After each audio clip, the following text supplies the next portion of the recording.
그래서 우리가 향도 요즘에 그런 얘기 많이 하잖아요. 인위적인 향, 디퓨저 뭐 해가지고 막 우리가 막 향을 많이 하잖아요. 그게 내분비 교란을 일으켜서 암을 유발한다. 그런 얘기들 많이 하거든요.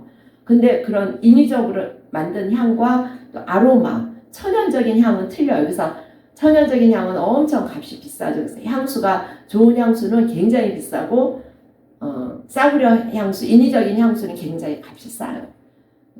바울은 고린도 교인들에게 뭐라 그랬냐면 너희는 그리스도의 향기라 그랬잖아요. 그래서 우리가 어떤 향기를 풍기느냐. 그래서 우리가 너무 하나님 앞에 나올 때 인위적인 거 이거 다 버려버리라는 거예요. 그래서 그저 하나님께서 이것이 하나님의 교회고 내 교회가 아니거든요. 그래서 우리는 마땅히 내가 지고 가는 내 십자가를 지고 묵묵히 가는데 우리가 그 길을 걸어가면서 원망 불평하면 안 돼요. 그래서 고린도전서에 그러잖아요. 너희는 저들과 같이 원망하지 말라. 너희는 저들과 같이 하나님 비방하지 말라. 저 일이 너희에게 본보기가 된다고 말했거든요. 그래서 하나님은 내 심보를 갈아엎으려고 때로는 멀쩡하던 사람이 원수가 돼요. 착했던 애들이 어느 순간에 돌변해서 나를 대적해요. 내 자식이 주는 상처만큼 큰 게 없거든요. 왜냐하면 그거를 통해서 하나님이 내 마음을 갈아엎는 거예요. 그래서 암병 걸려서 아주 깨끗해지기도 하고, 제가 저번에도 말했지만 예수원에 갔는데 암에 걸려가지고 얼마나 그 얼굴이 깨끗해졌는지 몰라요. 하나님이 물론 하나님의 암을 주시지는 않지만 암병이라는 수단을 통해서 그 마음을 갈아엎는 거예요. 그래서 오늘 말씀은 뭐냐면 알곡과 가라지예요. 저 사람이 알곡이니 가라지 이게 문제가 아니라 나를 보는 거예요. 진짜 내가 목사지만 내가 진짜인가 가짜인가. 그러면서 오늘의 결론은 딴 거 아니거든요. 누구든지 선줄로 알거든 넘어질까 조심하라고 했어요. 그래서 우리는 내일 일을 자랑할 수 없다고 잠언 말씀에 나와 있잖아요. 내일 일을 자랑하지 말라. 하루아침에 어떤 일이 일어날지 아무도 알 사람이 없는 거예요. 그래서 우리는 두렵고 떨림으로 우리의 구원을 그저 나에게 지어진 십자가를 메고 가는 거예요. 인생의 목적이 행복이 아니에요. 인생의 목적은 거룩이에요. 그래서 알곡과 가라지는 평소에는 모른다면서요. 농사 지은 사람들이 똑같이 자란대요. 그래서 뭐 벼 하면 거기 피가 자라는데 피는 굉장히 뿌리가 튼튼하다 그러대요. 그래서 이게 나중에 그거 안 뽑힌대요. 근데 이게 초창기엔 모르고 나중에 발견된다는 거예요. 그래서 교회 안에 다 교인이라고 볼 수가 없어요. 내가 주일날 교회 다닌다고 다 구원받은 사람이라고 볼 수 없다는 거예요. 그래서 우리는 알곡과 가라지 비유를 들으면서 저 사람이 알곡이냐 뭐 가라지냐 이게 문제가 아니라 나를 보는 게 이게 진짜 중요한 것 같아요. 그래서 우리는 딴 게 문제가 아니라 내 마음밭은 어떤가. 저 사람의 마음밭이 중요한 게 아니라 내 마음밭이 중요한 거. 그래서 하나님은 내 안에 있는 가시와 엉겅퀴를 뽑아내려고 하나님이 정말 못된 이웃을 만나게 하시고 그래서 그런 경우 많아요. 하나님이 이 사람 다루려면 천사 같은 남편, 천사 같은 아내가 갑자기 원수가 되는 거예요.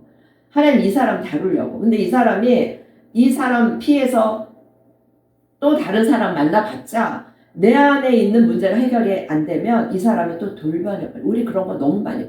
근데 친정엄마 도망가가지고 내가 우리 엄마 빨리 떠났으면 좋겠어 해가지고 친정이 싫어서 결혼을 했는데 거기 가면 누가 있냐면 우리 친정엄마의 10배, 20배인 아주 더 독한 시어머니가 앉아있는 그게 인생이에요. 내가 이 직장에서 상사가 나를 막 괴롭혀. 이거 직장 사표 내고 가면 다른 직장 가면 그 상사보다 10배, 20배 강력한 상사가 나를 또 괴롭혀요. 그런데 내가 이곳에서 버텨야 돼요. 그래서 예수 믿는 인생은 버틴다는 게 굉장히 중요해요. 하루를 버티는 거예요. 내 힘으로 버틸 수 없어요. 이거 못 견디면 왜냐하면 우리 인생의 목적이 거룩이기 때문에 내가 여기에서 도망치면 그래서 저도 도망치려고 한 적이 있다가 된통 매도 맞고 그랬거든요. 딱 한 번 도망치려고 했었어요. 그런데 우리는 우리만의 길을 가는 거예요. 그래서 나만의 길, 나만의 사명. 저 사람 사명은 나중 문제예요. 나는 나에게 주신 사명이 있어요. 다 틀려요. 저 사람 십자가 틀리고 내 십자가가 틀리니까 내 십자가 지고 그냥 묵묵히 가다가 보면 이제 하나님 만나는 그날 생각하면서 가는 거예요. 그래서 우리가 남과 비교할 필요도 없고 내 환경을 탓할 필요는 절대 없어요. 왜냐하면 아담이 범죄하니까 어떻게 됐어요? 땅에서 가시와 엉겅퀴가 나잖아요. 죄 때문에. 그러니까 내 주변이 가시와 엉겅퀴로 가득 찼다는 건 나 때문이에요. 그게 내 마음을 갈아엎는 하나님의 농부의 손길이에요. 그 감사를 해야 돼. 하나님 나를 버리지 않아서.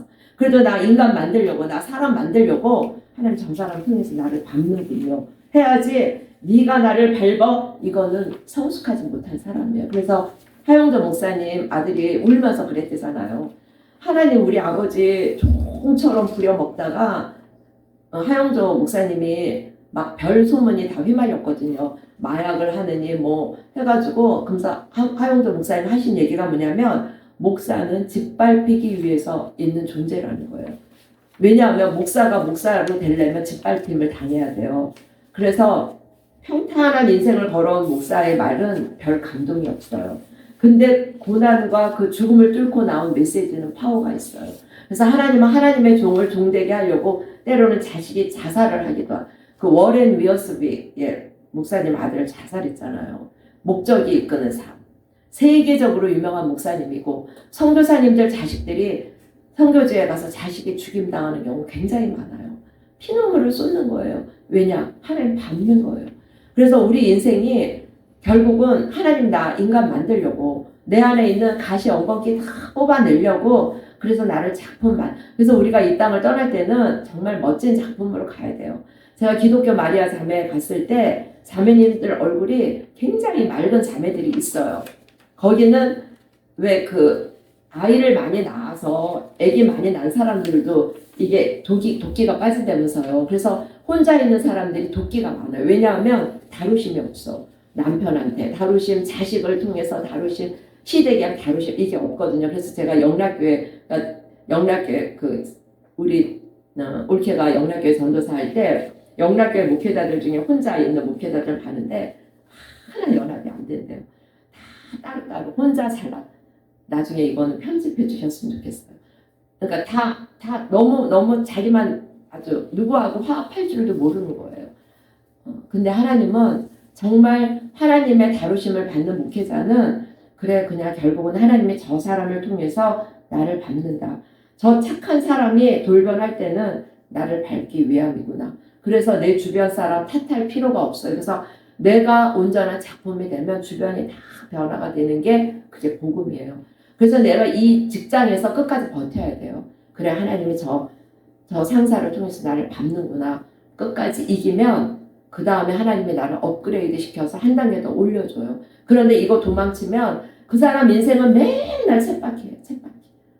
이루어진 게 없어요. 근데 요즘 사람들이 그걸 못 견디더라고요. 그래서 이 직장에서 조금만 못 견디면 금방 잡혔어요. 그래서 옛날 메이커 직원들은 굉장히 오래 했는데 요즘 애들은 조금 있다가 수출되면 그냥 사표 쓰고 나가버리는 게 너무너무 많아요. 그래서 성령의 열매 중에 하나가 인내가 있잖아요. 그래서 우리는 내 마음볼을 갈아엎고 심볼을 갈아엎는 농부 손길에 맡겨야 되고 우리 기도 제목은 딴 거 되면 안 돼요. 하나님 내가 아직도 내 굳은 마음 그래서 이 말씀이 내 인생에서 아직 열매를 못 맺고 있습니다. 문제는 내 심보 문제입니다. 하나님 내 심보를 갈아엎어 주세요. 이게 인생의 목적이에요. 우리가 이게 생명이 있는 거예요. 그래서 하나님 나를 다루시려고 내 환경이 이렇게 되는군요. 그럼 환경을 탓할 수가 없어요. 가시와 엉겅퀴는 누구 때문이냐면 아담의 죄 때문이에요.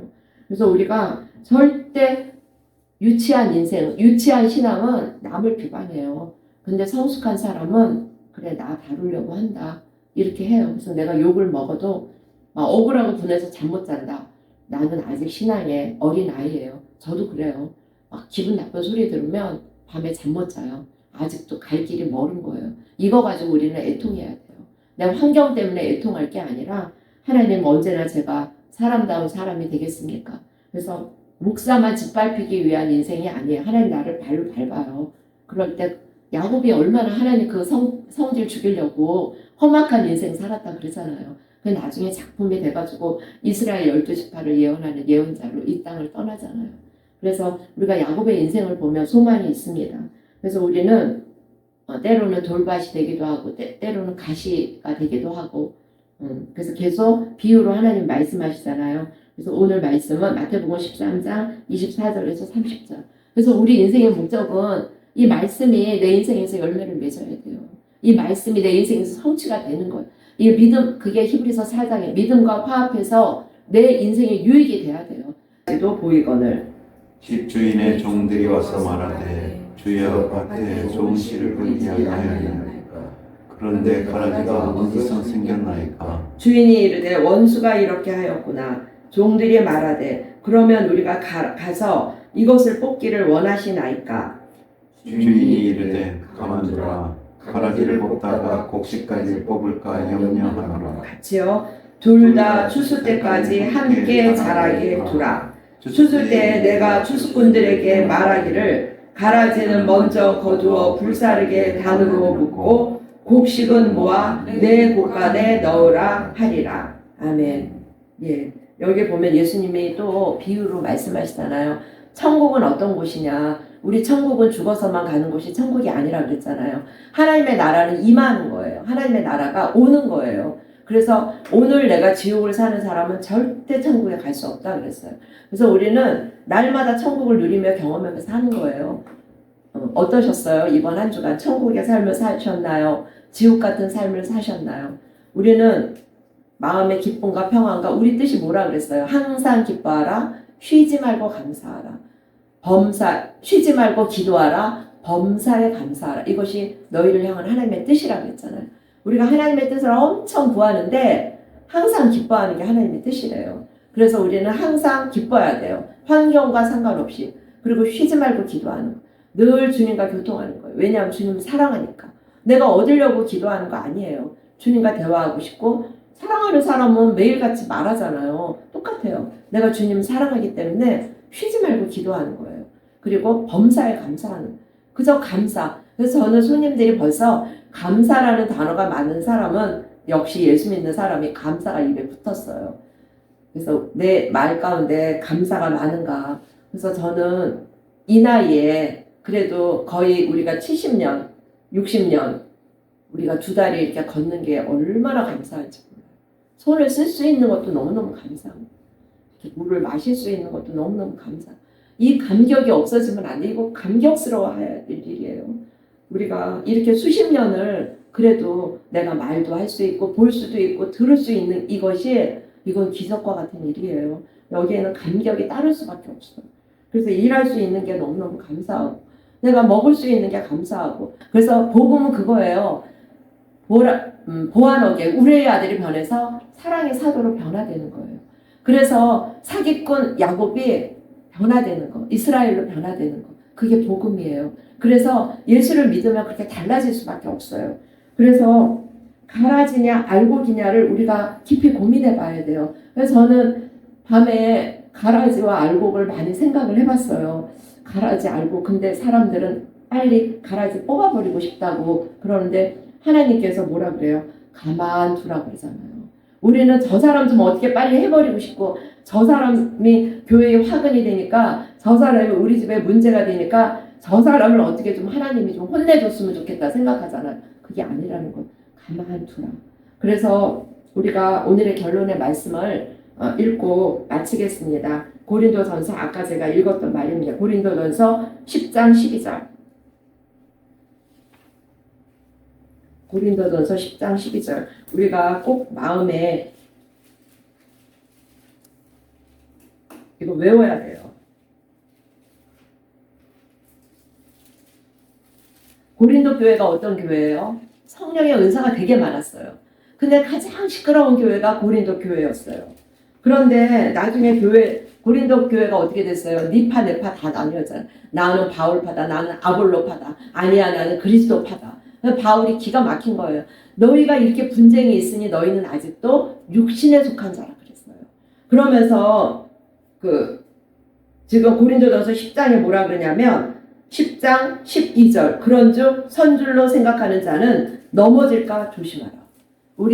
저는 그런 거 제가 너무나 존경하고 좋아했던 목사님이 어느 순간 막 헛소리 하니까 진짜 너무 무섭더라고요. 그래 사람 저렇게 변해가는 거구나. 우리가 절대 내일 일을 자랑할 수 없어요. 그래서 나 좀 서 있다? 절대 서 있다고 자랑하지 말라. 넘어질까 조심하라 그랬어요. 내일을 자랑하지 말라. 이것도 외우세요. 잠언 27장 1절 찾지 말고 너희는 내일을 자랑하지 말라 그랬어요.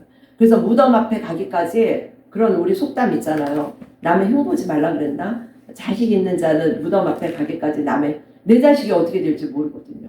그래서 우리는 아무도 자랑할 수가 없어요. 그리고 남의 자식 흉볼 수가 없다면서요. 자식 있는 사람은 그만큼 어떻게 될지 몰라. 그래서 우리는 그저 겸손할 수밖에 없는 거예요. 남한테 욕을 먹고 부당한 소리를 들어도 그래 내 마음을 갈아엎는 거야 하나님이. 농부가 내 마음 갈아엎을 때는 그래 난 아직 버림받은 자는 아니구나 이렇게 생각하는 거예요. 그게 성숙한 자예요. 그래서 절대 고린도전서 10장 12절. 그래서 고린도 교회 은사가 많지만 바울파, 아볼로파, 뭐 게바파, 뭐 난리가 나고 막 분쟁이 있어. 그게 고린도전서 3장에 나와요. 너희는 아직도 육신에 속한 자로다. 너희 가운데 시기와 분쟁이 있으니 어찌 육신에 속하여 사람을 또 따라 행함이 아니리요. 어떤 이는 말하되 나는 바울에게라 하고 다른 이는 나는 아볼로에게라 하고 너희는 육의 사람이 아니려. 육신에 속한 자가 있고 영에 속한 자가 있잖아요. 육신에 속한 자는 니파 네파 뭐 어떤 목사님 그거 가지고 뭐 쪽파 대파 막 이러는데 파당 분을 당짓는 거 이거는 다 유치한 사람들이 하는 거예요. 그래서 우리가 신앙의 연수는 자랑할 게 못 돼요. 영적인 나이를 봐야 돼요. 이 사람이 예수 믿은 지 10년밖에 안 됐지만 용사가 있고 예수 믿은 지 50년이 됐지만 여전히 기저귀 차고 있다니까요. 여전히 남 탓하고 환경 비난하고 저 사람 때문에 내가 그렇게 되고 이거는 아직도 내 신앙이 어린아이예요. 그래서 정말 여기서 가라지와 알곡은 거의 비슷해서 모르거든요. 그래서 우리 계시록 14장으로 오늘 결론을 마치겠습니다. 계시록 14장.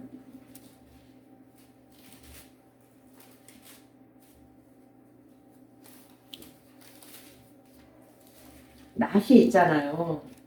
예수님이 그랬잖아요. 추수 때까지 놔두라고. 그래서 가라지는 불태워버리고 곡식은 모아서 곡간에 드린다 그랬잖아요. 여기가 그런 계시록 14장 마지막 수학에 나와요. 14절부터 20절 같이 읽겠습니다. 시작. 또 내가 보니 흰 구름이 있고 구름 위에 인자와 같은 이가 앉으셨는데 그 머리에는 금면류관이 있고 그 손에는 예리한 낫을 가졌더라. 또 다른 천사가 성전으로부터 나와 구름 위에 앉은 이를 향하여 큰 음성으로 외쳐 이르되 당신의 낫을 휘둘러 거두소서. 땅의 곡식이 다 익어 거둘 때가 이르렀음이니라 하니 구름 위에 앉으신 이가 낫을 땅에 휘둘매 땅의 곡식이 거두어지니라. 또 다른 천사가 하늘에 있는 성전에서 나오는데 역시 예리한 낫을 가졌더라. 또 불을 다스리는 다른 천사가 제단으로부터 나와 예리한 낫 가진 자를 향하여 큰 음성으로 불러 이르되 내 예리한 낫을 휘둘러 땅에 포도송이를 거두라. 그 포도가 익었느니라 하더라. 천사가 낫을 땅에 휘둘러 땅에 포도를 거두며 하나님의 진노의 큰 포도주 틀에 던짐에 성 밖에서 그 틀이 밟히니 틀에서 피가 나서 말굴레까지 닿았고 1600사디온에 퍼졌더라. 여기 낫이 나오잖아요. 그래서 알곡을 거두어들이는 낫이 있고 나중에 진노의 포도주 틀에 들어가서 그 짓밟힘을 당한 무섭잖아요. 진노의 큰 포도주 틀에 던지게 될 그런 게 있는데 지금은 몰라요. 지금은 진짜인지 가짜인지 몰라요. 세상에 그 작은 코로나 때문에도 나뉘더라고요. 교회 안 가요. 코로나 때 그게 이제 습관이 돼가지고 교회 예배 가서 예배 드리는 거 안 하는 사람 많아요. 왜냐하면 인터넷 보면 너무너무 좋은 말씀, 그게 온전한 예배라고 볼 수 없거든요. 저도 손님 중에 정말 열심히 예수 믿다가 코로나 때부터 교회 안 가가지고 나중에 이렇게 취해가지고 다니는 거예요. 깜짝 놀라요. 아니 집사님 지금 어떻게 된가? 제가 그렇게 됐다는 우리 신앙은 자랑할 수가 없어요. 그래서 우리는 항상 두렵고 떨림으로 우리 구원을 이루어 나가야 돼요. 그래서 진짜와 가짜는 언제 판명돼요? 환란의 풍파가 닥치고 그리고 정말 종말이 왔을 때 그때 가리는 거예요. 그래서 제가 여러 번 얘기했잖아요. 세계적으로 유명한 어떤 분이 암병에 걸렸는데 그 길로 절망이 돼가지고 침대에서 못 일어나서 목사님이 신방을 가서 장로님 일어나세요, 찬양하세요 그랬더니 예수고 뭐고 다 귀찮다고 벌떡 일어나더니 뒤로 탁 쓰러지고 그 길로 갔대요. 이분이 구원 받았을까요? 가짜였죠. 아무리 많은 일을 해도 소용없어요. 그래서 우리는 구원은 전적인 하나님의 은혜고 인위적인 걸로 하나님 앞에 나가면 안 되고, 교회 안에 보면은 인위적으로 막 인정받으려고 하는 게 있어요. 그때 목사님이 그런 사람들 칭찬해 버리면 그 사람들 망하는 거예요.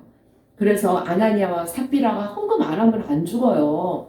그런데 자기도 뭔가 인정받고 세상에 바나바가 헌금을 했잖아요. 바나바가 헌금을 하니까 자기도 뭔가 하고 싶거든요. 그래가지고 거짓말로 그렇게 하다가 그 길로 죽었잖아요. 그게 얼마나, 우리가 교회 안에 그런 일들이 너무 많아요. 막 어떻게든 목사님한테 인정 좀 받아보려고 그러고 성도들한테 그게 다 부질없는 거거든요. 정말 하늘의 비밀을 아는 사람은 그냥 아무 상관이 없는 거예요. 하늘의 비밀을 아는 사람은 정말 화장실 청소를 하는 거예요. 남이, 왜냐하면 하나님이 보고 계시거든요. 소자에게 냉수 한 그릇 주는 거 우리 하나님 다 갚아주거든요. 그러니까 별로 그런 거 관심이 없어요. 유명해지는 거 관심이 없어요. 유치한 사람들이나 자기 이름 나는 거 좋아하고 그러지. 정말 하늘의 비밀을 아는 사람은, 그때 그랬잖아요. 어떤 사람이 천국에 갔는데 하나님, 우리 한국에 하나님이 정말 기뻐하는 교회가 어디냐 그랬더니 저 끝에 섬에 있는 목사님을 보여주더래요. 거기 교인이 몇 명 안 되는 거예요. 그 목사님을 예수님이 말씀을 하시더래요. 그래가지고 그 목사님이 어떻게 계기가 돼서 그 섬에 가서 목회를 시작했다가 몇 번을 도시로 나오려고 했는데 결국은 못 나온 거예요. 그 예수님이 그 목사님, 그 교회를 칭찬을 하더래요. 인간의 눈과 하나님의 눈이 틀려요. 그래서 우리는 불꽃 같은 눈으로 감찰하신 하나님 앞에 사는 거고, 저 사람이 알곡이니 가라지 이게 문제가 아니라 내가 알곡인가 가라지인가. 나도 모르는 거예요. 환란의 풍파가 닥칠 때 내가 어떻게 변할지 어떻게 알아요. 우리는 자랑할 수가 없고 내가 스스로 서 있다고 생각할 수도 없어요. 그거는 목사, 선교사 아무 소용이 없어요. 저는 제가 어렸을 때는 목사님은 정말 참 대단한 것구나 생각을 하고, 목사님을 맹종할 필요도 없고, 물론 목사님을 믿어서도 안 되지만 그 권위와 질서에는 우리가 순종을 해야지만 우리는 사람을 믿으면 절대 안 돼요. 사람은 신뢰의 대상이 아니에요. 사람은 사랑의 대상이에요. 그래서 하나님이 세워준 그 질서에 우리가 순종하면서 나가는 거지, 어떤 목사님이나 어떤 기도원 원장님이 우상시 되어서도 안 돼요. 그러다가 다 잘못되더라고요. 뭔지 모르겠지만 우리는 어쨌든 하나님 앞에서 내가 알곡인가 가라지인가, 그래서 하나님이 내 마음밭을 기경하기 위해서 때로는 원치 않는 병을 통해서 나를 기경하시기도 하고, 그래서 이 말씀이 들려지는 건 너무너무 은혜예요. 그래서 귀를 하나님께서 내 귀를 들을 수 있게 해주는 이 모든 것이 너무너무 감사한 거예요. 그래서 우리가 하나님 앞에 정말 온전히 끝까지 알곡으로 나중에 고가에 드리는 알곡이 돼야지. 그래서 그게 계시록 그 14장, 15장은 굉장히 중요한 장이에요. 그래서 거기에 어린 양의 노래가 나오잖아요. 어린 양이 어디로 인도하든지 따라가는 자. 그래서 그 순교자의 수가 차야 된다 그러는데 앞으로도 더 순교할 사람들이 많이 있는데 우리는 어떻게 될지 몰라요, 우리가. 그래서 6.25 때 그런 경험 많이 했다고 그러잖아요. 너희 예수 믿을 거냐 안 믿을 거냐 그랬는데, 다 교회 다니는 사람들도 너희가 이 시간에 예수를 안 믿는다고 부인하면 살려주겠다 그랬는데 두 사람만 남고 다 저쪽으로 가더래요. 그랬더니 너무 기적 같은 일이 일어난 게, 그 인민군이 이 두 사람만 가라 그러더래요. 그래가지고 우리는 끝까지 예수를 믿겠다고 했는데 오히려 이 두 사람 보러 내려가라 그래가지고 두 사람이 어떻게 남한으로 내려왔는데, 그 두 자매님이 지금까지 결혼 안 하고 이제 예수를 잘 믿고 있는데, 제가 박보영 목사님 간증 통해서 들었어요. 그래서 우리는 코로나라는 별것도 아닌 거에서도 수많은 사람들이 막 우수수 떨어졌잖아요. 그래서 코로나 때 문 닫은 교회들도 굉장히 많아요. 그래서 우리는 그 잠깐 맛보기를 보여준 코로나도 넘어졌는데 그 다음에 시험이 오면 우리가 어떻게 견디겠어요. 그러니까 우리는 무장해야 돼요. 그 성령의 기름을 채워야 돼요. 그래서 등불을 예비를 해. 10처녀 중에 5처녀만 등불을 준비했고, 우리가 그랬잖아요. 마음을 기경하는 거는 성령의 기름이 아니면 마음이 부들부들해질 수가 없다고 했습니다. 그래서 오늘 말씀을 마치겠습니다. 찬양하시겠습니다.